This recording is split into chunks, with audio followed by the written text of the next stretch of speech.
महालक्ष्म्यष्टकम्। इन्द्र उवाच नमस्तेऽस्तु महामाये श्रीपीठे सुरपूजिते शङ्खचक्र गदाहस्ते महालक्ष्मी नमोऽस्तुते। नमस्ते गरुडारूढे कोलासुरभयङ्करी सर्वपापहरे देवी महालक्ष्मी नमोऽस्तुते। सर्वज्ञे सर्ववरदे सर्वदुष्टभयङ्करी सर्वदुःखहरे देवी महालक्ष्मी नमोऽस्तुते।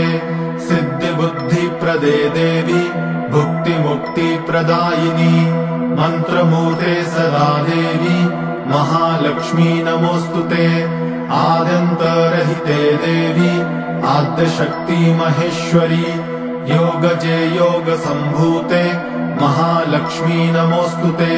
स्थूल सूक्ष्म महारौद्रे महाशक्ति महोदरे महापापहरे देवी महालक्ष्मी नमोऽस्तुते।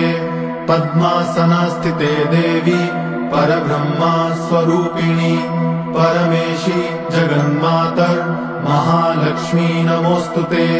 श्वेताम्बरधरे देवी नानालङ्कारभूषिते जगत्स्थिते जगन्मातर महालक्ष्मी नमोऽस्तुते।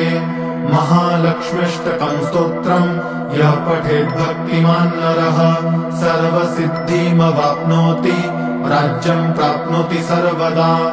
एककाले पठे नित्यम् महापापविनाशनम् द्विकालम् यः पठे नित्यम् धनधान्य समन्वितः त्रिकालम् यः पठे नित्यम् महाशत्रुविनाशनम्। महालक्ष्मीर्भवे नित्यम् प्रसन्ना वरदा शुभा। इति इन्द्रकृतम् महालक्ष्म्यष्टकम् सम्पूर्णम्।